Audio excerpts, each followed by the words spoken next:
technology master and I click all these buttons, but since I'm doing the radio show on Friday, Jim's gonna have his first full run of taking the plane off and everything. And flying it. Yeah. I love it. Yeah. Happy to fly with you. Yeah. Sometimes on the radio, I tell the audience, I'll say, sometimes during the week, ladies and gentlemen, that since Don lives out there in Colorado Springs, I can't get in touch with him because he gets out there under that beautiful blue, azure blue sky, and he likes to get high. He does. He's a rock climber. See, I'm not the only one playing with those words here, right? Yeah, right. That's right. That's right. You got to keep them guessing. That's right. And also, too, notice Sarah used the power of the pause. That's very important when you speak. If you want to make a point, just use the power of the pause. Power of the pause. Yeah, just like you said, you would not believe, but one day, and you're thinking, one day what? One day what? Tell me. Yeah, that's right. It sure breaks up the talk and makes it more interesting. Well, remember E.F. Hutton, right? When you want to capture somebody's attention. Oh yeah. E.F. Hutton says.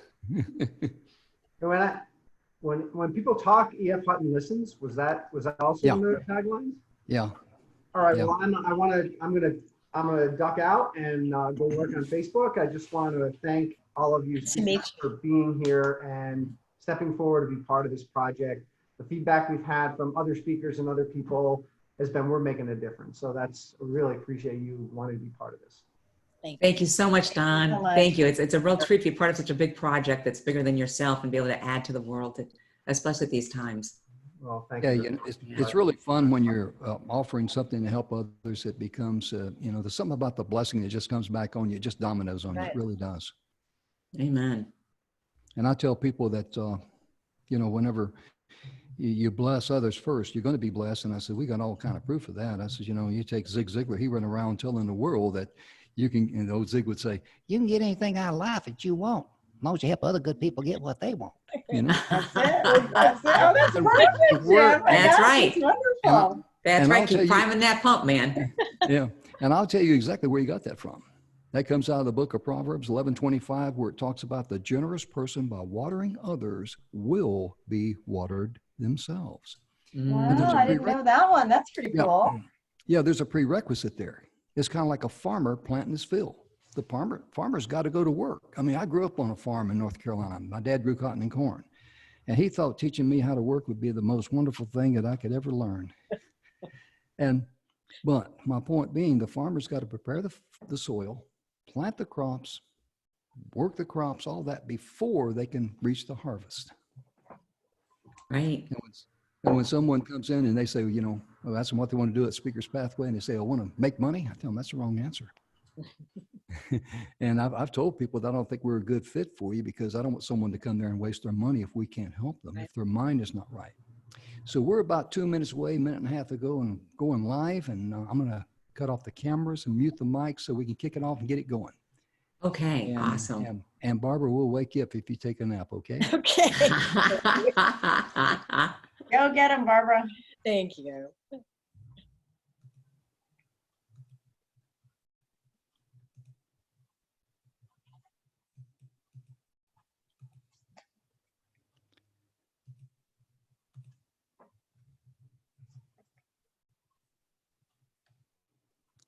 I gotta find myself here. There we go.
Hello, everyone. How you doing today? I'm Jim Grant.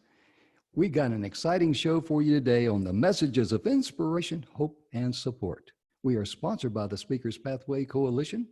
And if by chance you haven't had a chance to catch some of our previous speakers, let me show you where we can find them at.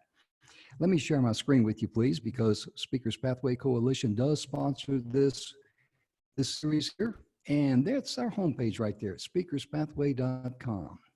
As you scroll down here, you're going to see get your complimentary gifts. This is all of our executive training directors.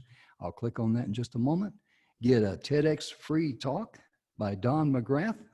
He's got a presentation there. And right here, this is where our messages of inspiration, hope, and support are. Let me click on that right there. And we'll just go right across the top. First with our complimentary gifts from all of our executive training directors. You can just take a look there. And if there's anything that you need there, we'd like to have it's free. It's a free gift, so please take advantage of it. And the 5 simple steps to a kick butt TED Talk. Here is Dandy Don McGrath's presentation. It's to get your action guide now. It's free. And you can tell by the expression on Dandy Don's face, he loves to speak. He is a speaking geek. This is a great TEDx Talk training. It's yours free. Now for the messages of inspiration, hope, and support. All of our speakers are here. Their individual presentation is here. And like if you want to see about Ron Fox, you can click on his. I'll click on one in a moment, but you can see at the very bottom, we got several pages there. So since Nancy's there, we'll click on Nancy's. Let's see what Nancy's, here is her individual presentation. She talks about 4 things men can do to stay grounded in times of uncertainty and chaos. And this also is a little write-up about Nancy. So that's where you can find each one of our individual speakers, just like the 3 speakers we got today. They will also be there. And be sure and stop by, visit with us. Most importantly, get some of those free complimentary gifts and share with someone that you might know that could use the benefits that we have there.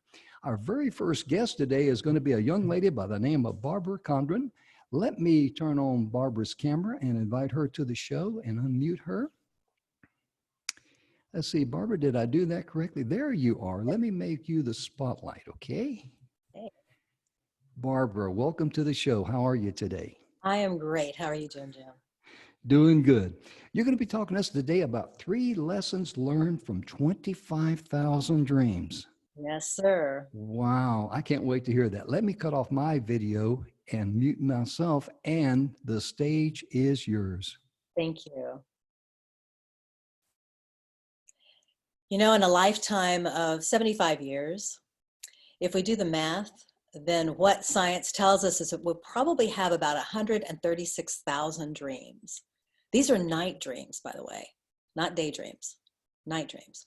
And so I would ask you to reflect a minute on how many of those you remember. I want to inspire you, hopefully today, so that you will want to remember your dreams and to write them down.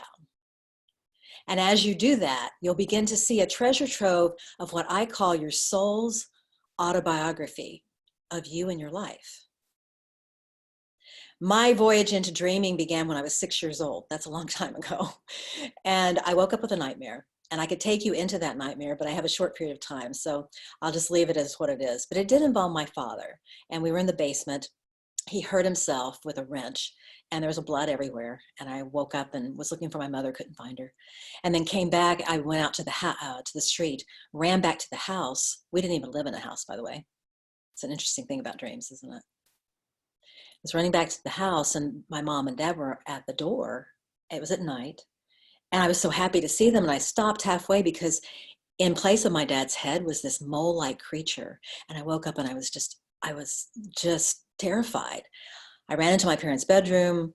I went to my mom's side of the bed because we all know which side mom and dad sleeps on. You don't wake dad up with something like that. So I woke mom up. She immediately hugged me and said, "Honey, are you okay?" Good first question, right? Was I feeling okay? And I nodded. I couldn't talk. I was crying. So I nodded vehemently.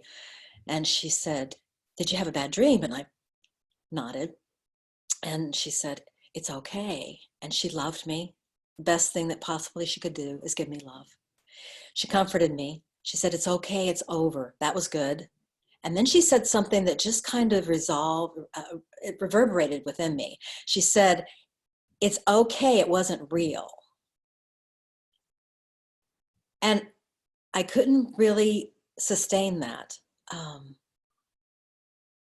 In my mind, I couldn't say the words, but in my mind, I was screaming, it was real, it was real, it was real. Well, that began my search. It went all the way through. It's gone all the way through my life, and it's gotten me here today to talk to you about what do we learn from 25,000 dreams. These are not just my dreams, obviously. I spent my entire life in consciousness research and teaching globally. And so I've had occasion with my emphasis being on dreams and sleep to really work intimately with many, many people with their dreams.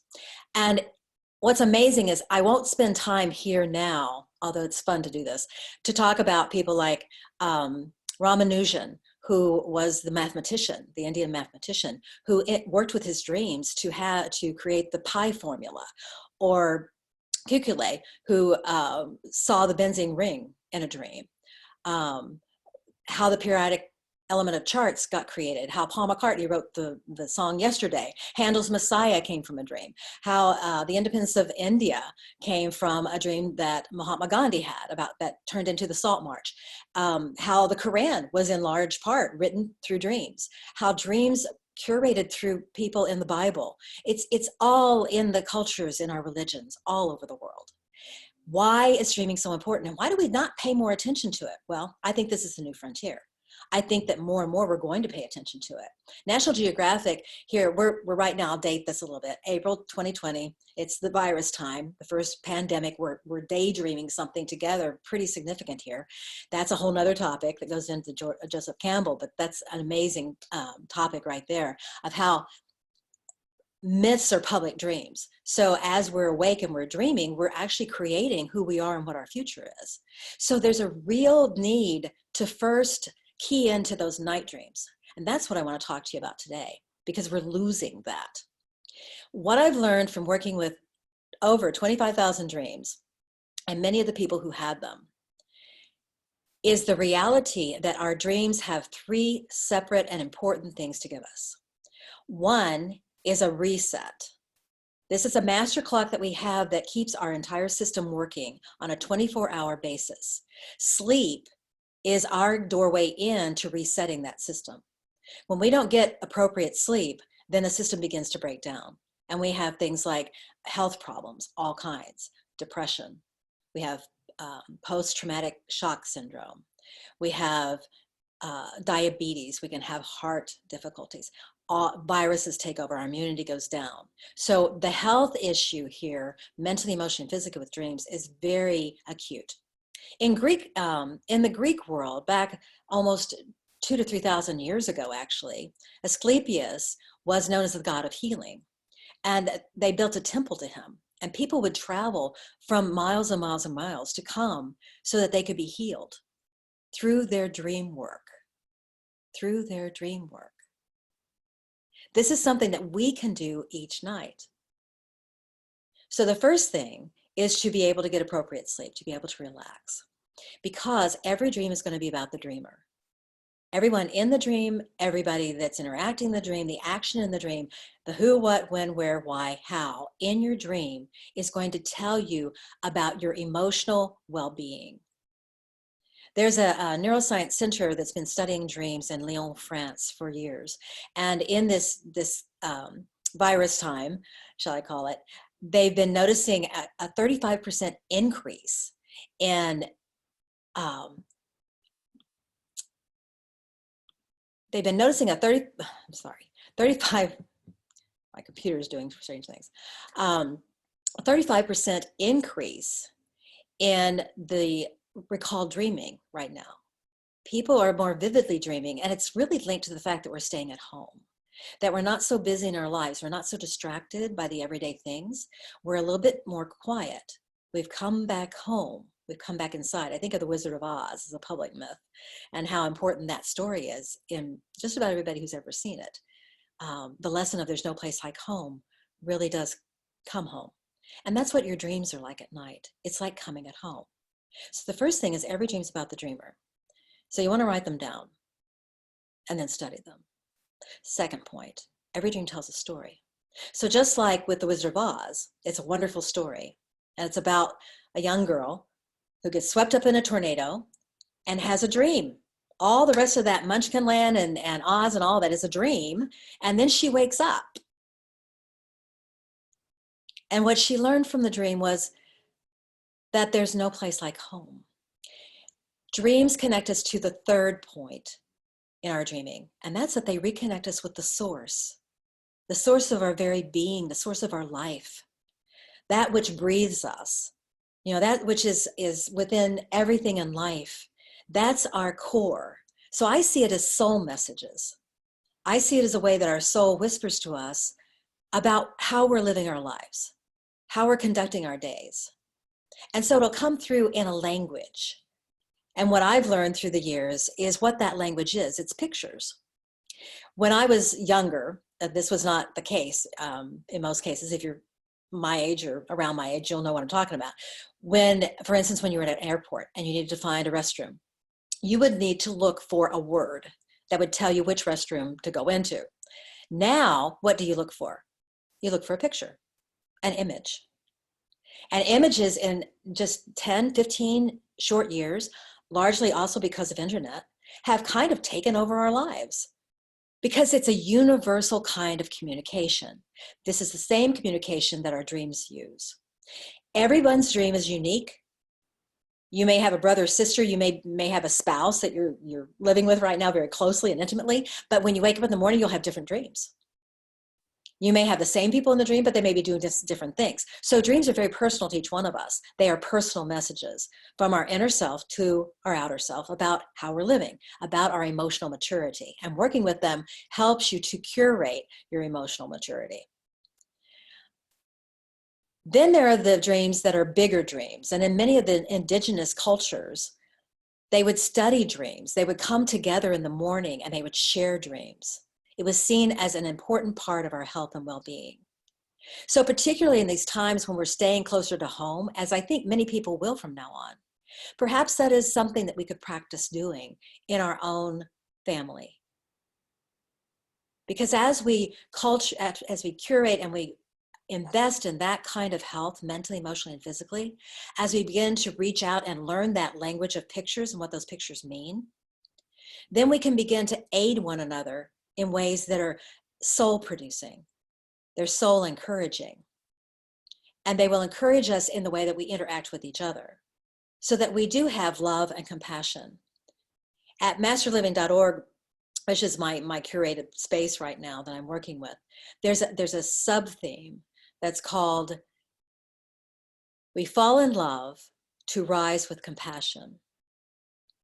And I think that's so true. Right at the turn of the century and millennium, I was putting together a book called Spiritual Renaissance because I could see that the Renaissance period of 400 or 500 years ago was coming back. But this time, it was going to be creative, yes, but it was going to be a spiritual renaissance. There was going to be an awakening everywhere about who we are, what our potential is, what we really can do individually and collectively, and how absolutely essential each one of us are. Absolutely essential. We each carry a uniqueness that no one else has. And to know the self, to look within for the answers rather than look outside is the whole key. Because then we first are lined up with who the master really is inside of us. And then we can really have a life that's worth examining. And the best way to do that is to remember your dreams. Write them down. That's my message.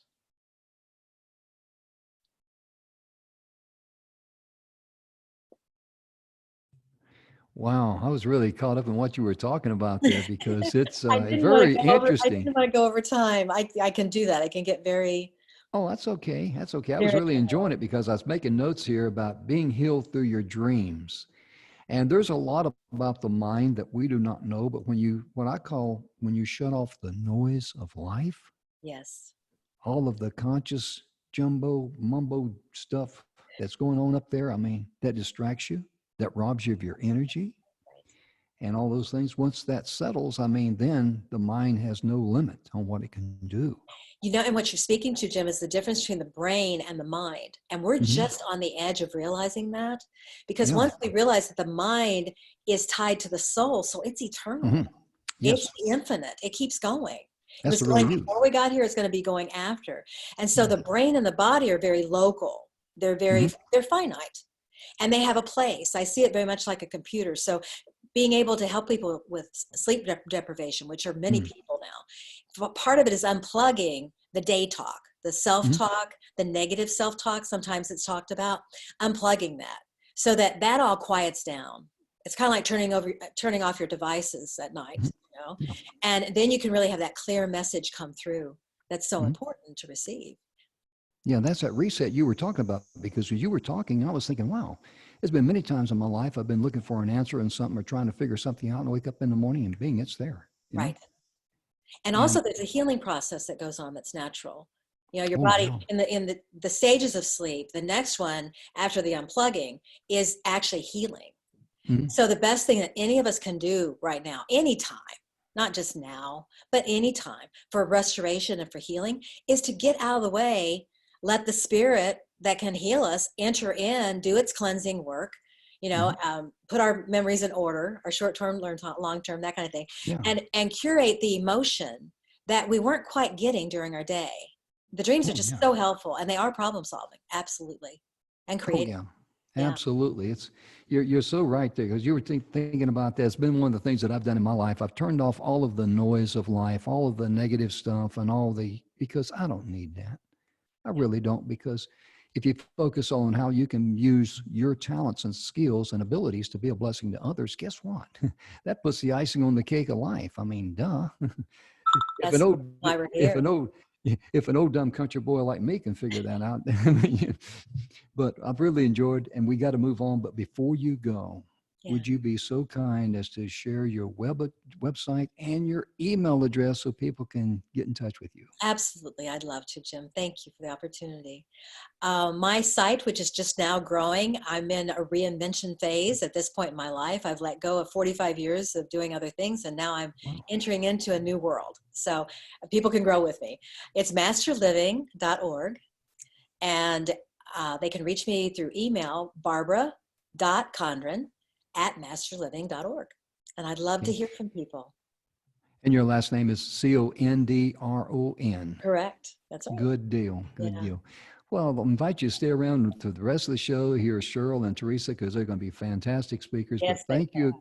Thank you again for being here. Really enjoyed it. And you certainly blessed me, and I know you blessed a lot of people. Thank you. I appreciate it.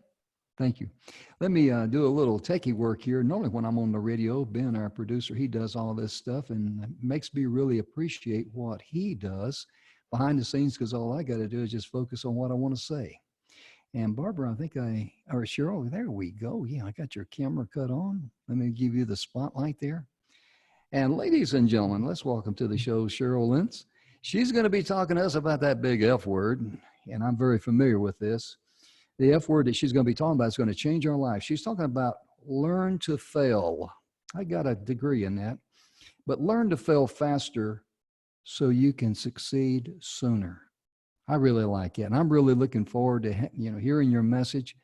And Cheryl, again, thank you so much for being with us. And let me cut off my video and mute the mic, and the stage is yours. Thank you, Jim, and thank you, everyone. And I am thrilled to be able to share a little insights about that F word. And it is going to change your life. And I know that it's a pretty bold statement, but it's not the F word you're thinking about. The idea is learning to process failure. And this is a real difficult topic, because it really does tend to take people out of the game when they don't understand what failure is teaching them. Believe it or not, failure is a gift. And I know many of us don't think of that four-letter word as anything near of a gift. So I want to offer you a bit of some stories that might help you get there faster, because the goal is to learn how to process failure. I'm a college professor, and I actually teach failure. And when I was in corporate America, I used to scare them when I used to teach failure. It's like, you want to do what? So let me teach you where this came from. I'm one of those annoying people that in junior high, I was salutatorian. In high school, I was valedictorian. But then I got into a calculus BC class, college prep, right? I walk in the class that day, and suddenly there's this huge equation on the board. Remember that? And it's got all of these integral signs and derivatives. There's not a number in the whole thing. And our teacher looks at us and he goes, at the end of the class, you're going to be able to solve this. And I'm thinking to myself, solve what? There isn't a number in any of this. So the first semester goes along and I'm doing okay. Second semester comes along and suddenly I hit a wall. And I had my first C ever. It took me out. Then, as you know what's coming, I got my first F. And it took me, you know, that grinding. I can still, 35 years later, feel that F in my soul, in my stomach. And here's why. Remember, most people, there's a rite of passage that happens with that refrigerator, right? All of these amazing milestone things happen on the refrigerator door. Well, as a straight A student, none of my A's ever made it on the refrigerator. My C made it to the refrigerator. My F made it to the refrigerator. And I can still have that, oh, I just want it done because it hurts. And I understand what my parents were trying to do. They were trying to let me know that failure is just part of the game. Failure is part of the process, part of the learning. This is how you get to success. But all I saw was that C and that F mocking me. And so when the going gets tough, the tough get going. And I went and I worked with my professor every day after school. I hired a tutor and I was able to get what I needed to become proficient. I haven't had so much that Barb was talking about dreams. I remember getting attacked by integral signs because I was just hanging on way too tight. But that was my first dance with failure, if you want to call it that. But I've had some epic failures, and the universe has some interesting ways to be able to give you what you need to do, and you get the lesson over and over and over. And so I am shocked to be sitting here quite candidly as a doctoral scholar with my PhD when I wasn't even sure I was going to make it through my first year in college. I am one of these go big or go home. I have done some epic failures in my life. And here's another one that happened. So I'm coming in from college. I'm going in there now. I'm used to being the big fish in a small pond, and now I'm a minnow in an ocean. And my first semester did not go well. And so I transferred schools. I go down to the University of Illinois. I'm the only undergraduate in a graduate program. I'm thinking that life is wonderful. Now, when you are a music major, music is not just a major of what you do. Being a musician is who you are, and it's felt just right down to your core. And so my sophomore year, there's a rite of passage. And the idea is to be able to move from being an underclassman to an upperclassman. And that ability is you do something called a jury. And all it is really a proficiency exam. Well, my professor walks in one day and essentially tells me my career is over. I was dismissed from the university. There was no warning.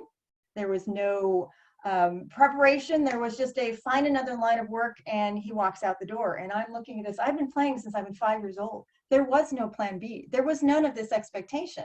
All of my friends that are music majors, they're going on. I never got the opportunity to try. And this is the important part for our lesson today. This is the day the music died for me. I haven't played up until for 30 some years because it was so incredibly painful. That's something that I had my sights being at Notre Dame Cathedral, right? The organist at the top at Holy Name Cathedral in Chicago. That was my passion. That was my dream. But guess what? Just because I want to sprout wings doesn't mean I'm going to fly. Doesn't mean that I'm going to be able to do the things. I wasn't Mozart. I wasn't good enough. And I took it personally. And that was the day the book closed and music died, and I walked away and had to find a new career. And at the time, let me tell you, I wasn't as graceful, as eloquent, or as poised as I would have liked to have been. I was 20 something. And another point in my life that someone didn't help me process failure. Because right now, I tried years later to go back to my professor and thank him. And unfortunately, Dr. Hamilton's no longer with us. But if he's listening somewhere, to be able to let him know what he did for me that day was amazing. I didn't think so at the time, I can guarantee you. But it was the ability to, if you have one of the best organists in the world that are going to tell you you're not good enough, he saved me from being an out-of-work musician. But what he didn't know is teach me how to process. And that's what I want to help you to do today, is to learn things that have failed in our life. Life happens for us. Life doesn't happen to us. And it was an amazing gift. I just didn't know how to quite process it, of what it was telling me about what I needed to do, and just shift. That's all I would have had to do. I could have stayed in the business of music. I could have kept playing, and I didn't. That was the day the music died for me. And it's interesting because just last November of 2019 is I was asked to rehome a baby grand piano. And I have never been interviewed for such a thing. And it was the most amazing thing that music is back. And it is wonderful. And I'm so sorry I ever turned my back on it. Now, it's kind of funny. I have a Siberian Husky who leaves the room and the house when Mom started to play. I'm nowhere near as good as I once was. And piano's a little bit different than organ. But the point is, I invited it back. because failure is a choice. Failure is not an outcome. It's not a destination. It's not who we are. Failure is simply a skill we're trying to master. And it was a gift. And so here is the opportunity is I want to tell you about how a toddler learns. Because if I could turn everybody who's watching this back into a toddler, poof, you'd have the magic of failure, the magic of learning. There's no fear factor here. What does a toddler do? They fall down, they get up, they giggle. They fall down, they get up, they giggle. They rinse, repeat. Because to them, walking is not the goal. That cookie that mom has, that's the goal. And they know if they can figure out this walking thing, they're walking across there and they're going to get there faster. That's the point here today. Fail faster, succeed sooner. Learn how to embrace failure, learn how to make failure a friend, learn how to make it a gift, and you'll get through all of this other stuff and get to the good stuff a whole lot faster. And you won't turn your back on failure or turn your back on music like I did. I had epic failures in college. And not only did I lose music, I lost the love of my life the same way. The universe gives us the skills way before it gives us the maturity. And we don't often know what to do with this. And so my time was a Apollo 13, Gene Kranz, failure is not an option. And as soon as I started my doctoral program, I started to soften and realize failure is the only option. It's the ability to look at how we process failure, how to be able to look at ways of being able to see what is failure really telling us. It's not who we are. It's not a permanent way of stopping. It's simply a way of learning to process, just like that toddler. If you're having a bad day, I dare you to go on internet and find a giggling baby. They don't know fear. They don't know pain. They just think it's a game. So can we turn this clock back to be a game? And I want to tell you, somebody I do, because I'm a college professor, and what I do with my students all the time is I invite them to interview somebody from history, take them out to lunch, go talk with them. And my person I want to go meet is Thomas Edison, you know, the light bulb guy, right? I can imagine that he processes failure much like that toddler does. And here's what I think Edison's doing there. He's sitting there, because the urban legend is that he needed 998 ways to make a light bulb work, right? But that means he failed 997 times. Now, good old Doc C here, when I was 20 years old, I failed the first time and I ran. And I closed that book and music died and that was it for more than 30 years. Now, imagine Edison sitting there going, yeah, number 1, that didn't work. Number 7, that didn't work. 527, that didn't work. 700, and every day he gets up and he gets his list and he just finds one more way how not to build a light bulb until all he needed was one. But the whole idea is he kept showing up. And how many of us don't?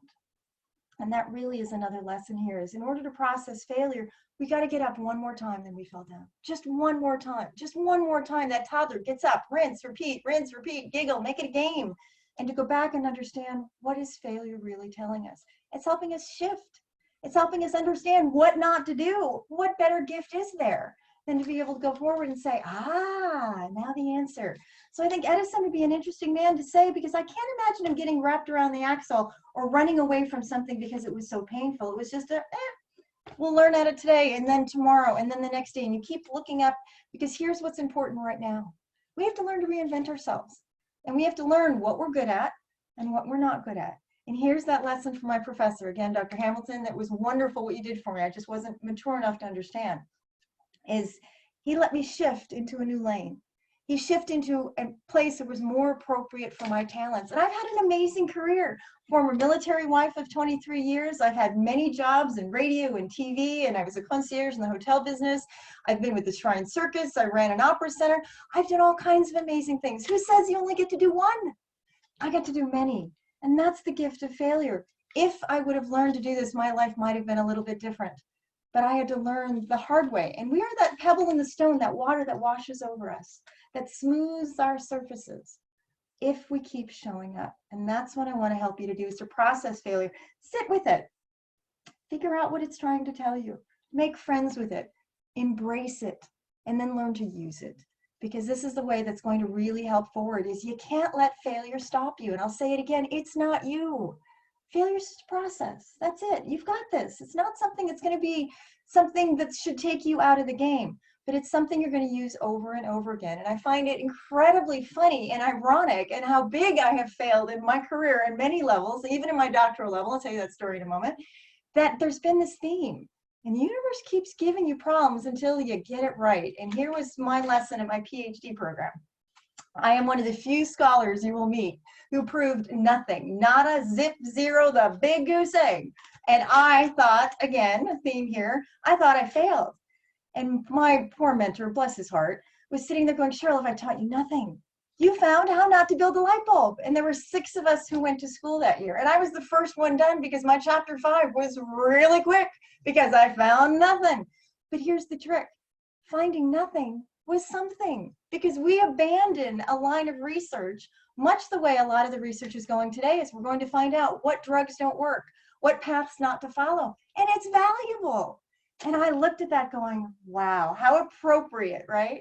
That I should be the one to be able to be one of the few people you'll ever meet who proved a null hypothesis. And that's just academic speak for I found nothing and thought I failed, but really it was a success story. And now I make a career out of being able to talk about failure. I teach my students how to fail and how to process fail, because we tend to do it an awful lot. And if you can go back to being a child, again, that magic wand, poof, you're a child again. It's just a game in the process of learning. And we need to realize that we can inspire ourselves. And that's what I'm hoping for you to do. Don't wait 20 years to bring music back in your life. Don't walk away from the love of your life. Don't walk away from things that are important because you just didn't give it one more shot. Here's a favorite book of mine by Sharon Lechter and Dr. Greg Reed. And I'm reading it again now. It's called 3 Feet from Gold. And it's amazing of how many people give up just shy of the finish line. And this is the lesson I want you to do, is just keep showing up. Keep looking at failure, look it straight in the eye, right? The FDR, feel the fear and do it anyway. And know that you've got this. You can manage this, you can shift, you can make all kinds of other decisions. I love the fact that Barbara's doing something after a long 45 years. She's gonna do something and just shift. I've now been teaching for 20 years and I'm excited because I've done lots of wonderful things. And now failure is a friend of mine.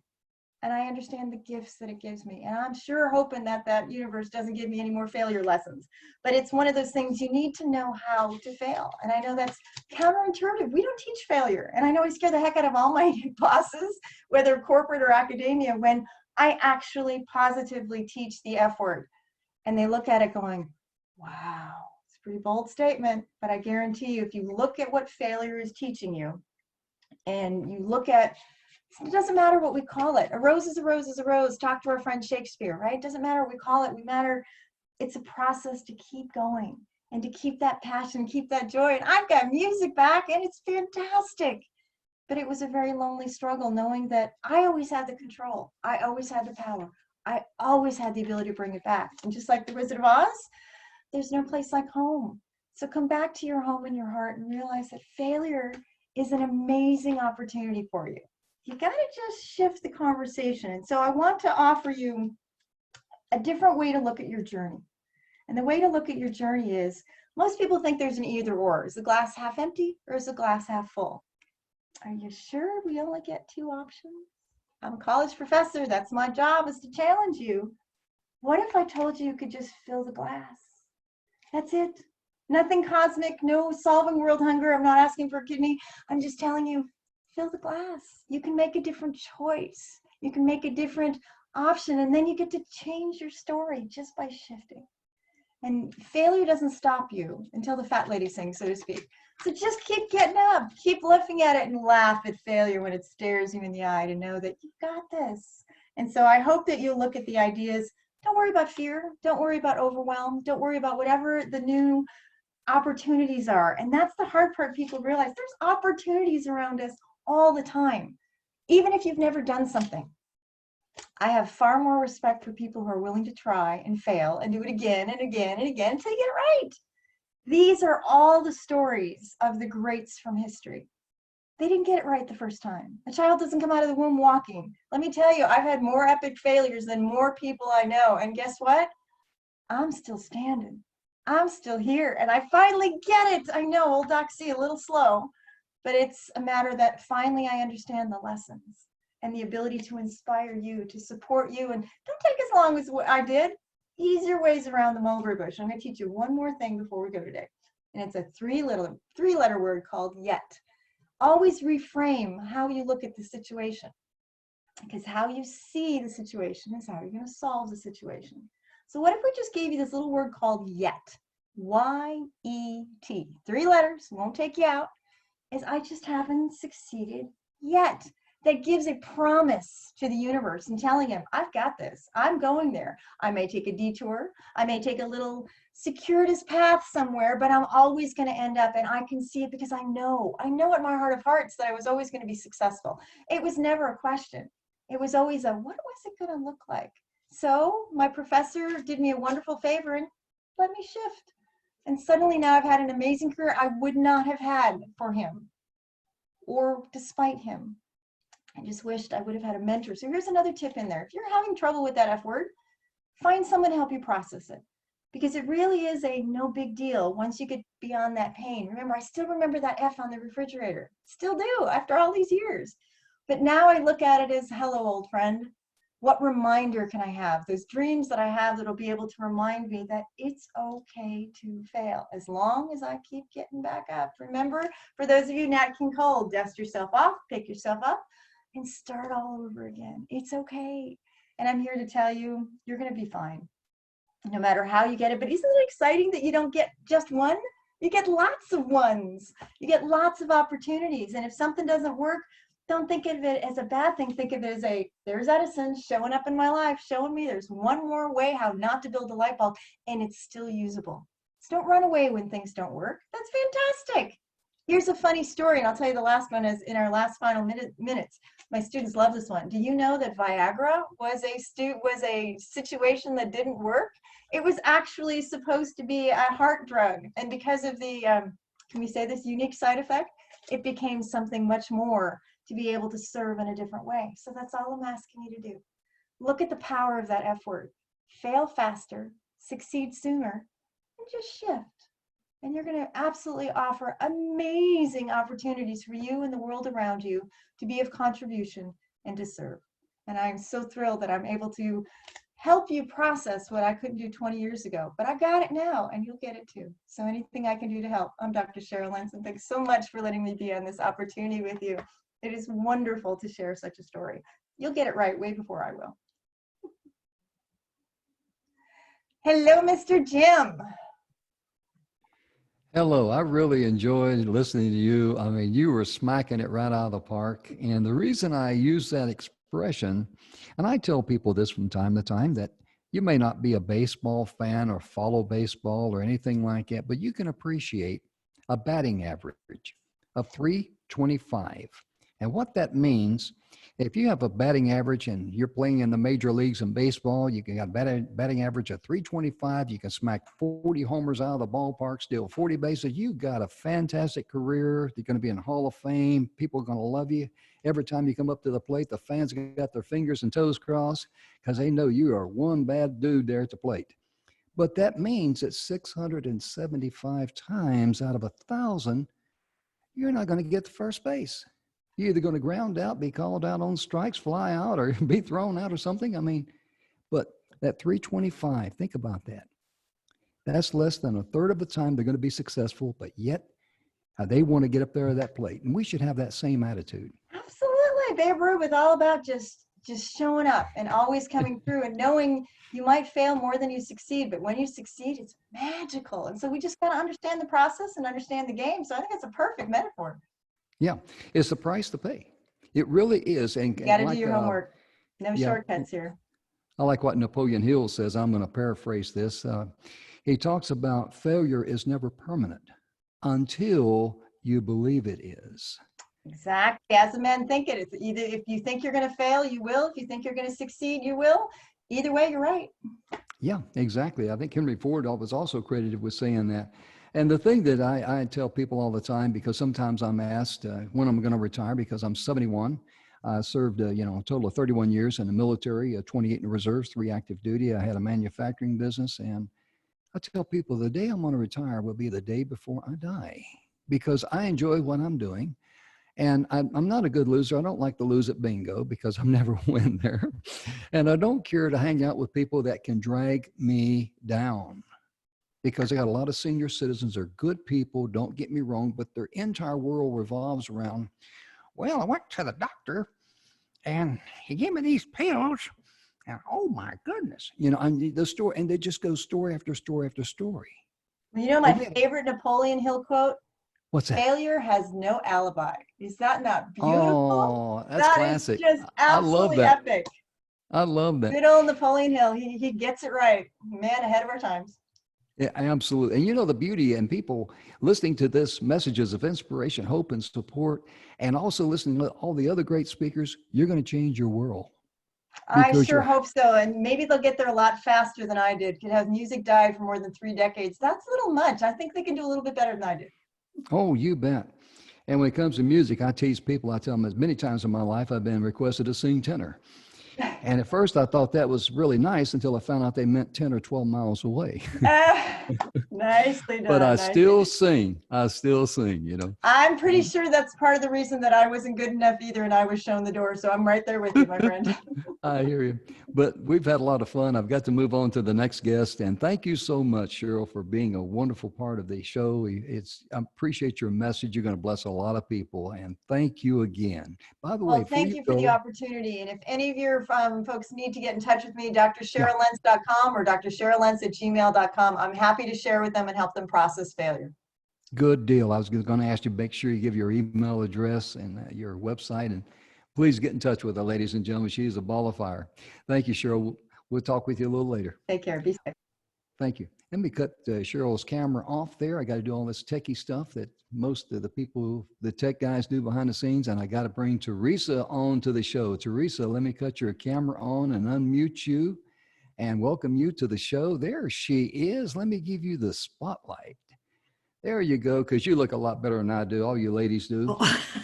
Thank you, Jim. You look pretty darn good yourself. That's a great color on you. Oh, thanks. It was the cleanest shirt I had this morning, so that's why I wore it. I got to do laundry after a while. But you're going to be talking to us today about ads that serve. Is that correct? That is correct, Jim. I'm really excited about this, and I want to thank you and Don and the Speakers Pathway Coalition for having me and giving me this opportunity to provide support and inspiration for everyone that's listening now as well as in the replay. Sure. Well, I'll tell you right now, if it wasn't for wonderful presentators and speakers like you, we wouldn't even be here. So thank you. Oh. And we owe you that. So let me cut off my video and mute my mic because the stage is yours. Thank you. When you change the way you look at things, the things you look at change. Famous quote by Dr. Wayne Dyer. 7 years ago, I began to study online advertising. The young men I learned from would often use terms and phrases and words like crush it, hijack, nail the competition, smash it. I would cringe every time I heard something like that. Or I would shield my eyes. Sometimes my breath would just stop. I hung in there because from what I knew, these were some of the best guys in the internet marketing industry. Why wouldn't I want to learn from them?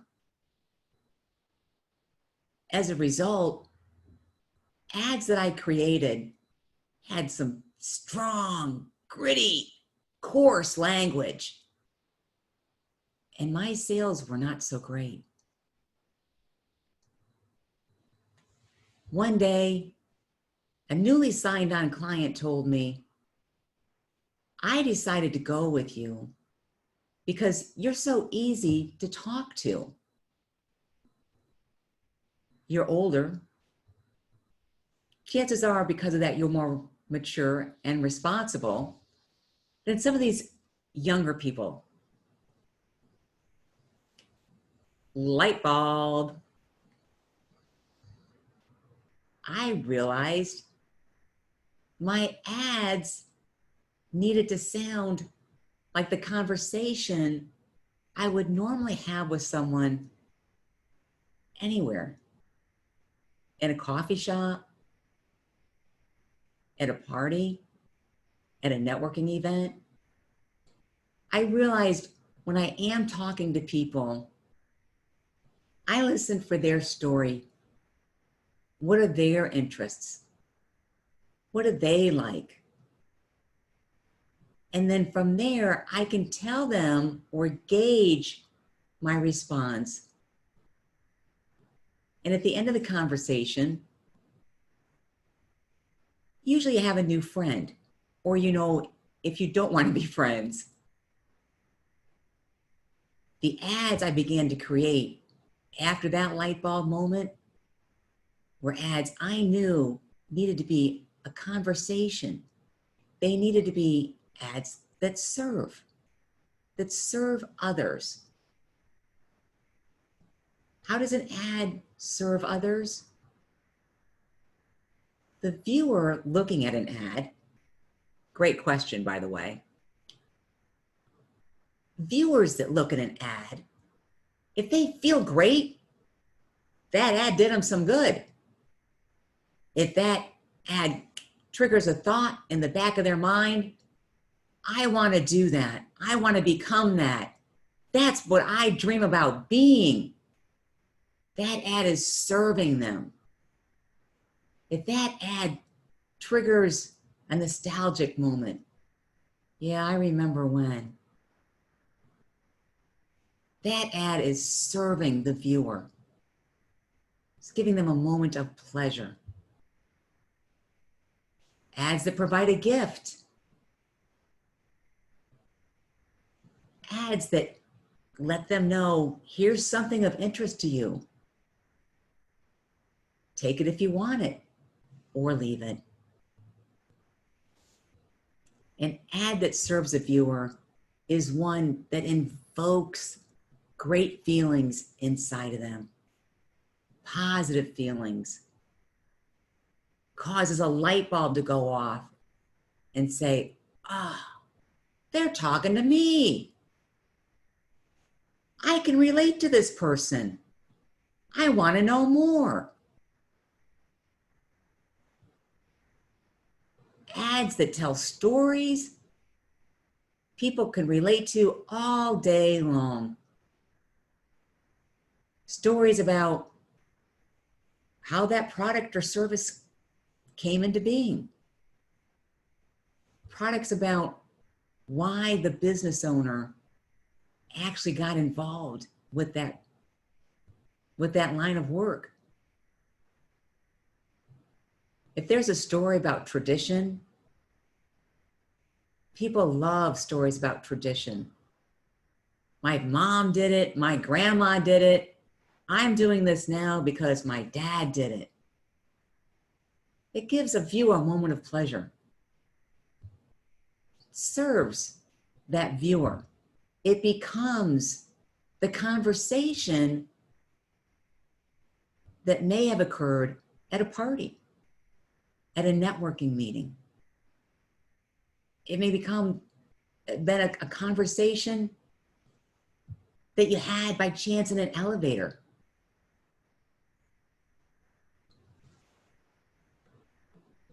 Now, ads also, of course, need to serve a business. And you're thinking, oh, of course they serve the business. It helps them make money. Not necessarily. Businesses that create community with their ads, that's an ad that's serving the business. Community building, having that sense of belonging, that's serving the business. When that ad actually rallies after a cause that people know they want to support, that ad is serving that business. When the ad shouts like a town crier, buy now, call me, doesn't serve. It puts things in a different light. it spends money on ads and creates gritty, harsh conflict between the business and the viewer. It doesn't serve. Businesses that use ads that serve are serving their community. They're building the neighborhood and giving people that sense of belonging and warm fuzzies that people crave, especially now. If you don't like the ad and you're viewing it, turn it off. Do yourself a favor, do the business a favor. Just turn it off.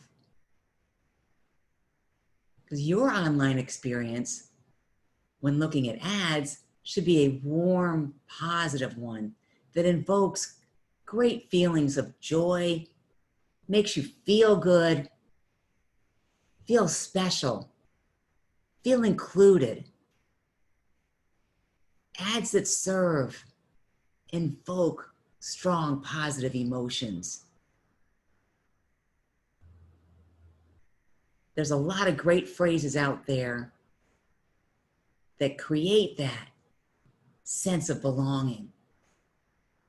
An ad that's serving a business will use phrases that include their community and build their community instead of constantly driving home and the wedge to beat the competition. When that light bulb went off for me in that conversation with my client, I knew I had to change the way I saw my ads. By changing the way I saw my ads, I knew my ads would look differently, not only to me, but the ads would also look differently to anyone viewing them. You're asking, what happened to my sales? They went up. And I'm delighted to be able to serve people and to be here to deliver this message for you. To look at ads differently. To be there to support and build community. Invoke feelings of health and wealth and happiness. These are what make ads that serve. Colors make a difference. Red is a very strong emotional color. Probably not the best one to use if you want to invoke a feeling of trust. Blue invokes trust. The color blue. Green is for nature, and today is Earth Day. Yellow, the ray of sunshine. Orange, easy. The message there is easy. And silver screams innovation, shouts it from the rooftop. These are ads that serve. Use color and words to create messages of joy and invoke good feelings inside the viewer. Build a community, rally around a cause,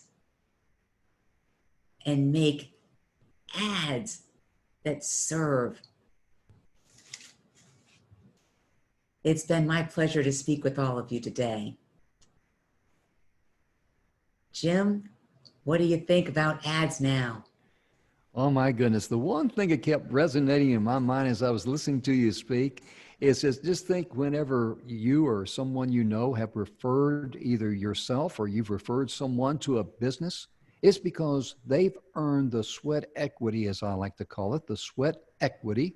They've earned integrity, trust, and honor. And you will refer that person, or you will gladly be referred if if everyone knows that you will be taken care of, That's has right. has nothing to do with money. No, or Not price. at all. Exactly. And when someone's saying, buy now, all that stuff you were saying, that's all selfishness right there. It That's all. is. It's all inward. It's all about me. It's not about serving others. No, it doesn't. That whole scarcity thing, Yeah. limited time offer. Yeah, exactly. Yeah. Yeah. Is Jesus coming or what? Exactly. Exactly. What do you mean it's not available the next day? Who cares? Yeah. Yeah. If the end of time's coming tomorrow, I got some credit cards I need to burn up. Right. Right. Right. And Yeah. the use of color, so powerful. So powerful. I had to dig this out. So if anybody can see that, if you'd like to have a copy of that, just email me at jim@speakerspathway.com. I've got about 4 or 5 different email addresses. jim@speakerspathway.com. I'll be glad to get you a copy of that. But it's so true. And that's also very important in your brand, because your brand reverberates who you are, what your company is about, your advertising. Everything's got to be, in step. Because many times we see it, congruent, exactly, thank you. Many times we see an ad, we pop on it, and we go to the webpage going, what in the world is this? It's not congruent. Right. And it is important when you have that message out there of service and people come to your website or they come to your store and that same vibration or emotion is not being evoked for them, that same sense of, I felt so great when I saw the ad. What happened? Yeah, exactly. It does create a disconnect. So yeah, you feel like you've been cheated. And it's not right to treat people that way, because give them you walk into a restaurant or somewhere, you know exactly about what you expect. You expect the place to be clean. You expect the food to be properly prepared. And you expect to be treated with respect and waited on. You want to go in there and someone, hey, get over there and sit down. We'll be with you after a while or something like that. You say, I'm not going to eat here. A big warm welcome. Yes, exactly. And do the same thing in business and be genuine, and because people pick up on that real quickly. They really do. And people can spot a phony a mile away. They really can. They can. And it's very important when you're serving others to know that they smell a skunk, like you said, but they also know when you are coming from your heart and you're being genuine. Exactly. And that you're truly interested in what they value. If there's not something there that really serves them, if there's not more in use value than the actual cash value, it's not a good sale for either side. Exactly. And the person doesn't feel good about doing business with you, and they're not going to be back. That's for sure. We're almost out of time, but before we go, would you kindly please share your website and your email address so people can get in touch with you, please, Teresa? Of course. My email address is Teresa with an H, that's THERESA @rightawayleads.com. Of course, the website is rightawayleads.com. And right is spelled RIGHT. The rightawayleads.com. Good deal. Let me just cut the camera on just for 1 second for the other attendees. Yes. Yeah, I want to. They all gave beautiful. Oh my goodness gracious! Give them a chance to, just, hey, did I do that correctly? Did I cut somebody off? This. When it comes to this techie stuff, good help's hard to find is what I tell people. And Teresa, did I cut your camera off? If I did, I apologize, because when I change things around here, it jumps around on me. And there you go, Jim. Barbara, you are becoming a techno master. Yeah, I tell you, if I get any better, I might ask for a raise. and then I'll be experiencing that failure that Cheryl was talking about. But I just want to say thank you to you beautiful ladies for being a great part of this show, making this show what it is, because your presentations, your messages, this is the reason why we are here. We're here because of you. And so Truly. many people are going to be blessed because of you. And I just simply want to say thank you before we get ready to go. We got about 30 seconds left. So I'll give you a chance to wave and say goodbye. Bye. Thank you, Jim. Thank you, the Thank Speakers you, Pathway Jim. Nice to Coalition, meet y'all. and everybody listening in. Thank you so much. Thank you so Thanks, much. and Cheryl. Thanks, Barbara. Thank you, Teresa. Thank you, Teresa and Barbara as well. Pleasure. Bye-bye, Jim.